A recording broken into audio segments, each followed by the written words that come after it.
They didn't even give him a number. They gave him a time. That was the joke going around the mess hall by the time Ren Adler walked in, and it was already funnier the second telling than the first.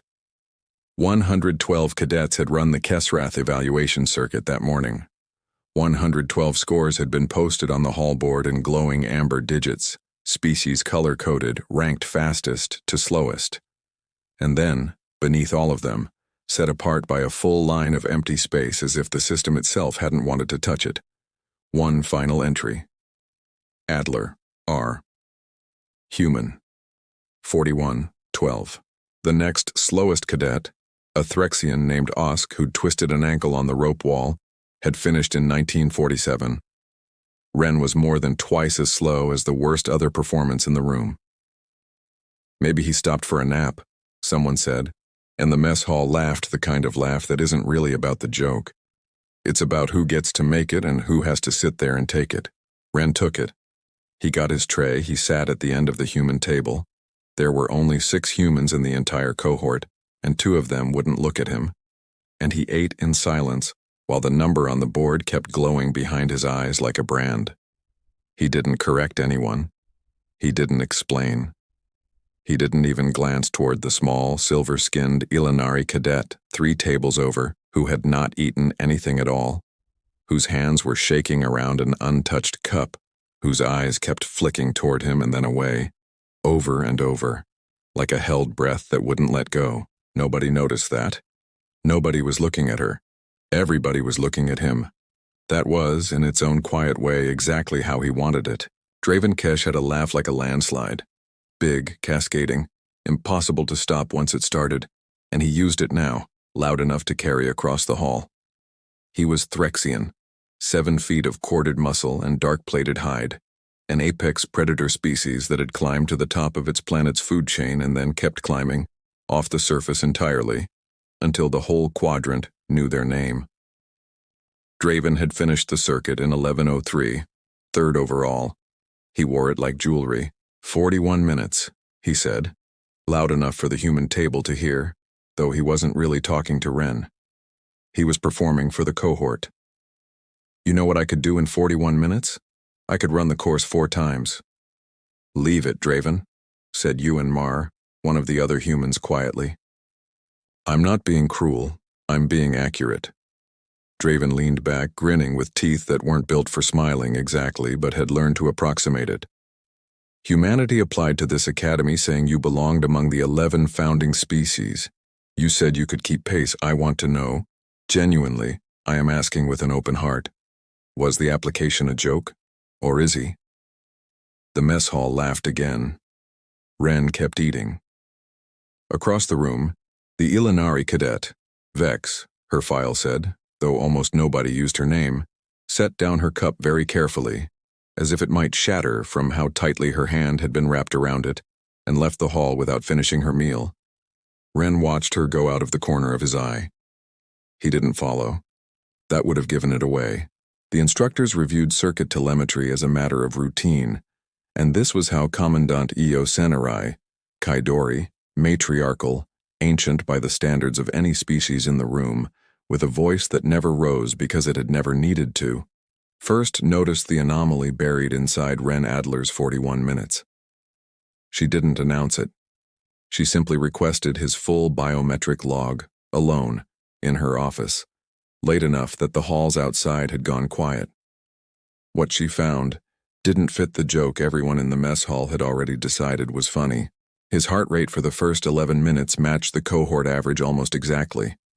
His movement telemetry showed him at a strong, competitive pace through the first third of the course, faster, in fact, than several cadets who'd finished well ahead of him. And then, at the 11-minute 40-second mark, everything stopped making sense. His forward velocity dropped to near 0. His heart rate spiked and then, strangely, deliberately slowed, dropping into a rhythm so controlled it looked almost artificial. It held there, flat, disciplined, unnaturally calm, for the next 29 minutes, while his position on the course barely changed at all. 29 minutes standing nearly still with a heart rate like a man asleep. She pulled the raw sensor feed instead of the summary. It took her 4 minutes to find what she was looking for, and when she found it, she sat very still in her chair for a long moment before closing the file. She did not enter a note in his record. She did not correct the leaderboard. She made a single private decision instead. She would watch him. Quietly. And she would say nothing to anyone, not yet, about what she'd seen, because some truths she had learned across 3 centuries of teaching young soldiers from a dozen worlds were only worth anything if the person carrying them chose, themselves, when to set them down. Ren had 2 habits that made him strange even among the other humans, and both had followed him from a childhood none of his cohort knew anything about. The first was small and almost invisible. Under stress, his lips moved a tiny rhythmic count, 4 beats in, hold, 4 beats out, over and over, low enough that you'd have to be standing right beside him to catch it. Draven had noticed it once, during a joint tactical simulation, and mocked it mercilessly. Is he praying? Is the little human praying to his ancestors to run faster? And Ren had simply said, "It's called box breathing," and let the rest of the explanation die in his throat, because the real explanation belonged to someone else in a hospital hallway, years ago and light years away, and he wasn't going to hand it to Draven Kesh to laugh at. The second was a strip of frayed gray cloth, no wider than 2 fingers, that he kept wound twice around his left wrist under his uniform sleeve, always, in violation of no regulation, but conspicuous enough that other cadets had asked about it. He never explained that one either. He'd just say, "It's from home," and change the subject, and eventually people stopped asking, filing it under the general category of humans and their strange, sentimental clutter and moving on. Nobody connected the counting or the cloth to anything. Why would they? They were odd little human quirks, the kind every species had a version of. Background noise in a cohort of 118 young soldiers, each carrying their own small, private strangeness. They would matter later. Ren knew that even if no one else did yet. He'd have traded almost anything to make sure they never had to. The mockery didn't fade after the first week. It calcified. It became cohort culture, the kind of running joke that stops being about the original target and starts being about the group's own cohesion. We all know the human is slow, and knowing it together is part of what makes us us. Ren was assigned to formation drills where cadets openly slowed their own pace beside him, exaggerated, mocking, while instructors from other departments looked the other way, because policing a joke felt smaller than their job description. He endured it with a kind of stillness that unsettled the ones paying close attention, which was almost nobody, except Commandant Senarai, and, from a distance she thought no one noticed, Vex. Vex had transferred into the human squad's overlapping duty roster 3 weeks into the term, ostensibly for cross-species logistics training. In practice, she found reasons to be near Ren Adler that had nothing to do with logistics. She fixed his cot's malfunctioning temperature regulator without being asked. She left ration bars on his shelf that he never saw her place there. Once, she stood 2 full minutes outside the training hall door working up the courage to say something to him, and then Draven rounded the corner laughing about something else entirely, and she flinched and walked away before Ren ever knew she'd been there. She was, everyone assumed, simply an odd, quiet, painfully shy cadet.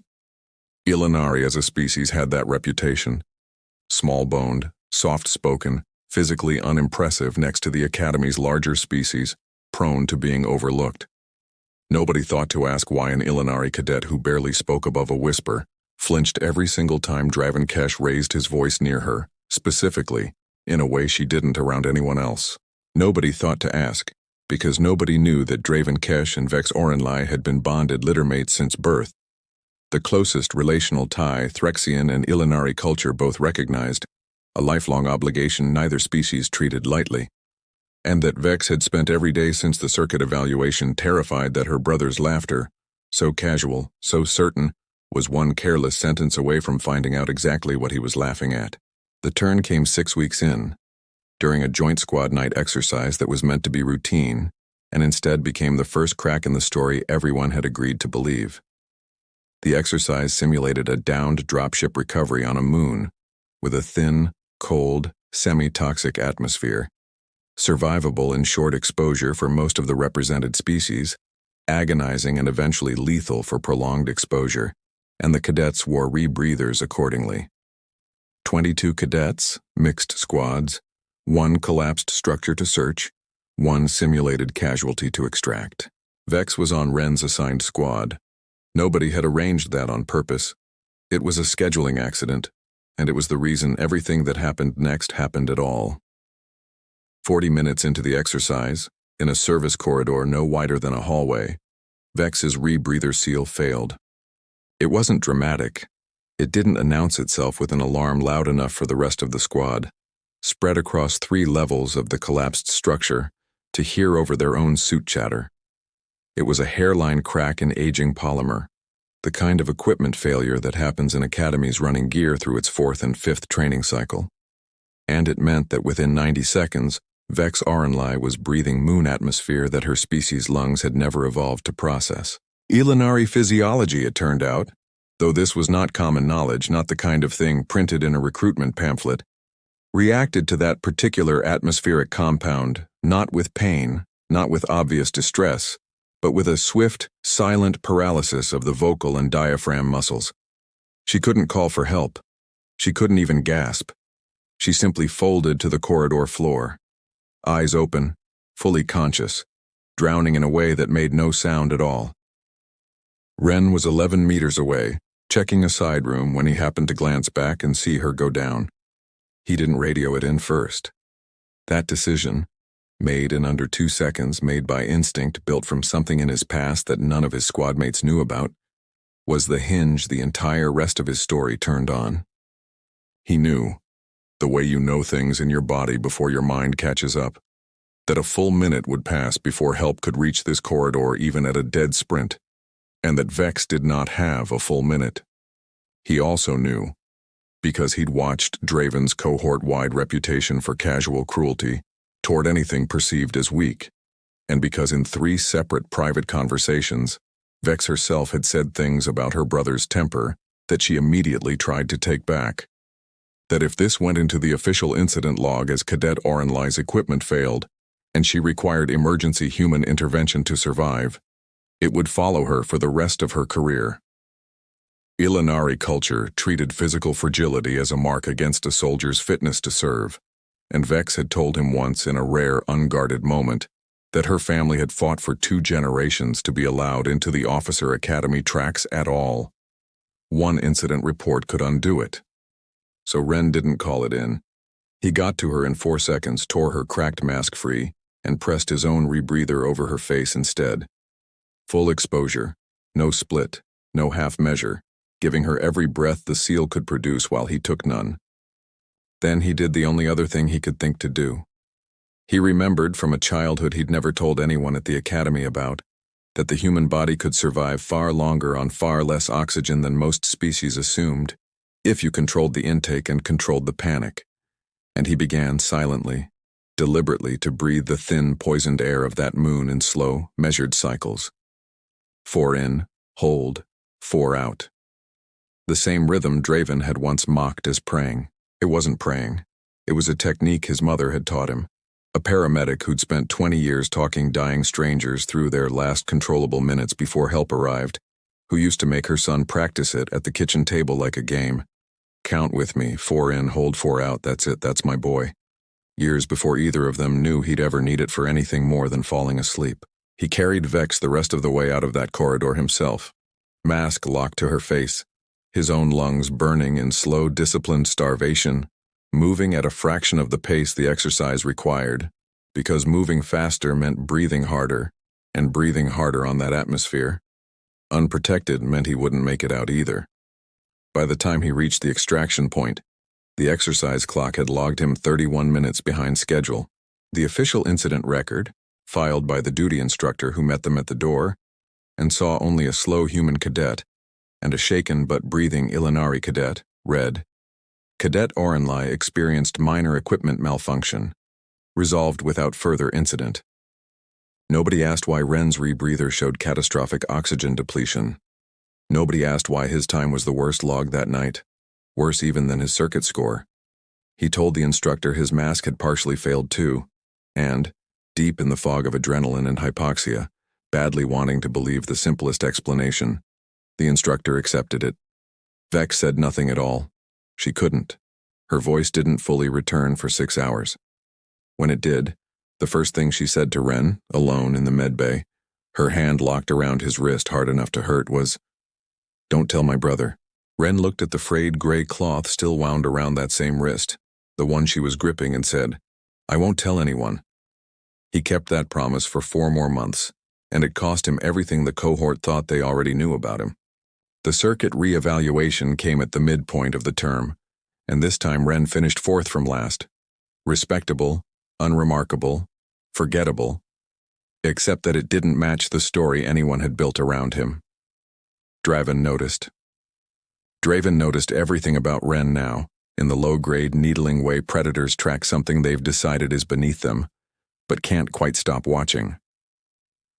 "So the slow one found his legs," Draven said, in the mess hall, in front of the same crowd that had laughed at 41 minutes. "What was it then? First one a fluke?" "Something like that," Ren said, and ate his food, and said nothing else. And Draven, for the first time since the term began, got the distinct, irritating sense that he wasn't being told the whole truth, and that not being told the whole truth bothered him more than he expected it to. He started watching Ren the way you watch a puzzle you can't solve but refuse to walk away from. He noticed the counting under Ren's breath before high-stress drills. He noticed the gray cloth. He noticed, with a slow dawning unease he didn't have words for yet, that his own sister had started sitting 1 seat closer to the human table at every meal, and that she flinched less around Ren Adler than she flinched around almost anyone else in the cohort, including, if he was honest with himself, including him. He didn't put it together. Not yet. He filed it away the way predators file away everything that smells wrong before they understand why, and he waited, with growing and unacknowledged discomfort, for the shape of it to become clear. It became clear 7 weeks later, on the day the Academy nearly lost 40 cadets at once, and it became clear in the worst possible way. Not through confession, not through a quiet conversation Ren had been dreading and half hoping for, but through catastrophe. The final term field exercise took the entire cohort off station, onto a live training moon with a genuine unsimulated atmosphere, thin, cold, laced with the same compound that had nearly killed Vex in that corridor months before, present here not as a controlled training hazard but as the moon's actual natural air. Rebreathers were mandatory, redundant, triple-checked. Nobody expected the seal failure to be systemic. Nobody expected the entire batch of rebreathers issued to Cohort 14 to have been manufactured from a defective polymer lot. The very same defect that had cracked Vex's mask, replicated now across 40 units simultaneously, thinning and splitting under cold atmosphere stress at almost exactly the same elapsed time mark. It started with 1 cadet going down near the rear of the formation, then 2.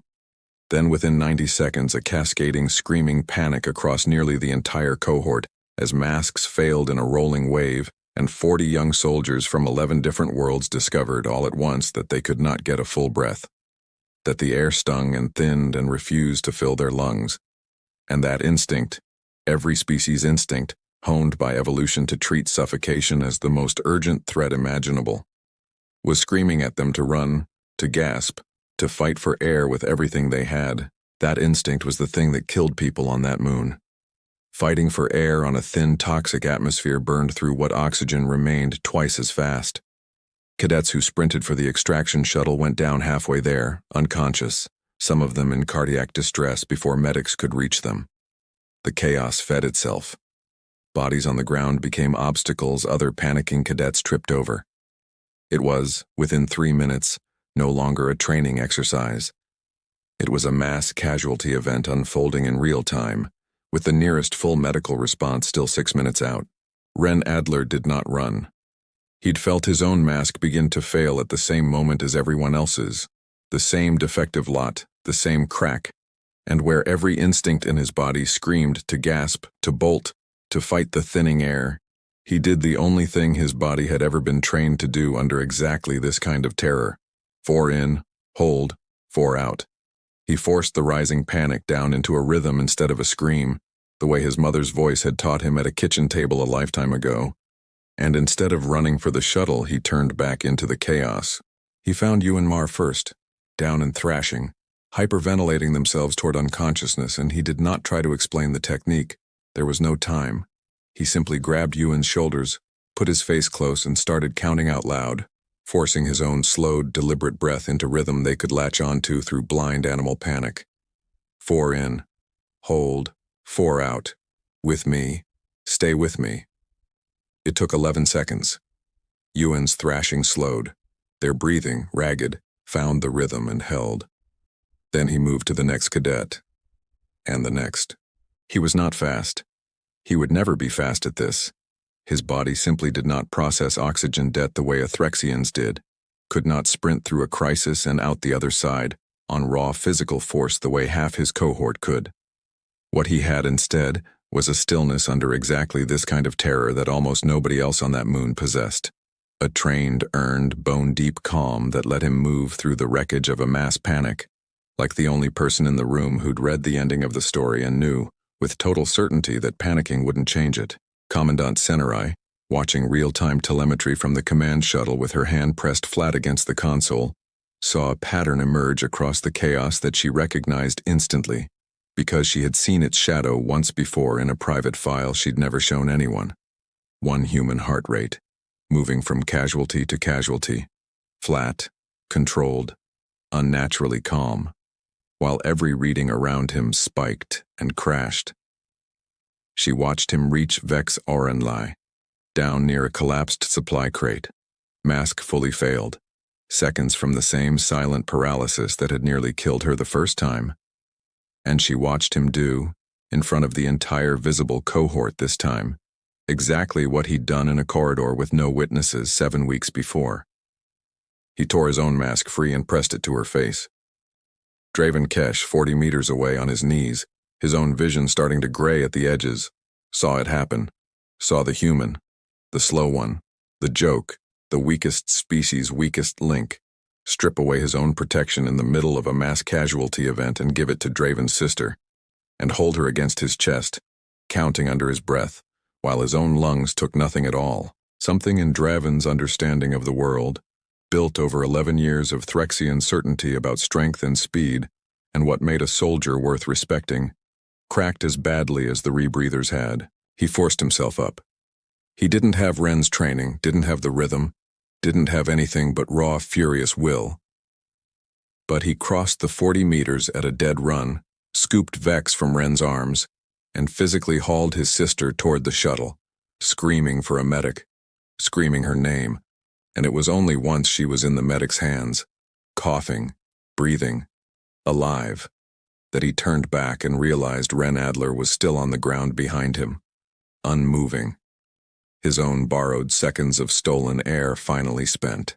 Ren woke in the medbay 2 days later to Commandant Senerai sitting beside his bed, and the first thing he saw, before he even fully understood where he was the frayed gray cloth, cleaned and folded, resting on the table beside him where someone had carefully set it after cutting it from his wrist during emergency treatment.